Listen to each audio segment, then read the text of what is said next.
अच्छा उत्थे फिर बाप आंदा है, आंदा दिल विचों कढ़ दे तू बेटा कुफर दियां जंजीरां नूं, फिर वे रोवेंगा ते तू मेरियां तस्वीरां नूं। अगे कहता है लाडा नाल मैं पालिया तेनू तू सुख दिता नहीं सी मैनू, लाडा नाल मैं पालिया तेनू तू सुख दिता नहीं सी मैनू, मन सवन्ने रांझे वेंदा मन सवन्नियां हीरां नूं, फिर वे रोवेंगा ते तू मेरियां तस्वीरां। अगे बाप कहता है बाहरों कमा के आना ना लियावें ते घर विच सुक्का रोह पवावें, आंदा उड उड के गल पे पैना भरावां नाल हमशीरां नूं, फिर वे रोवेंगा ते तू मेरियां तस्वीरां। आंदा है मुंह तो भोला भाला लगना है खिदो वांगू सोहना लगना है, मुंह तो भोला भाला लगना है खिदो वांगू सोहना लगना है,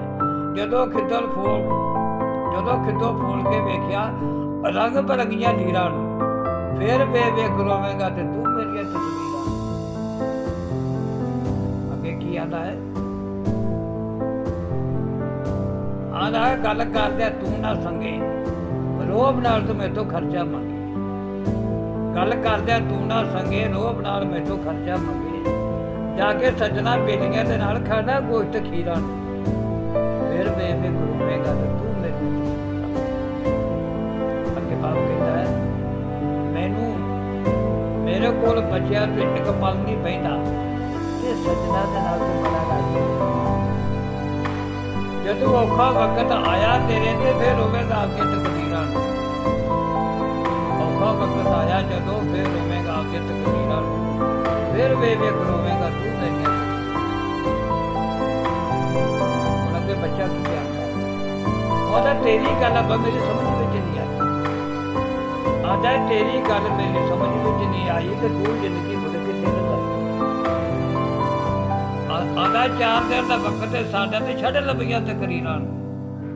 बाप फिर कहता है फिर वे रोवेंगा तू मेरियां तस्वीरां। अगे लिखता है कि बरकत कहता कि गल्लां ने बुरियां,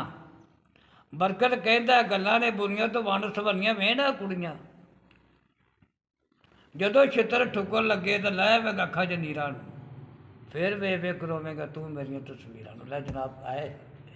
जी।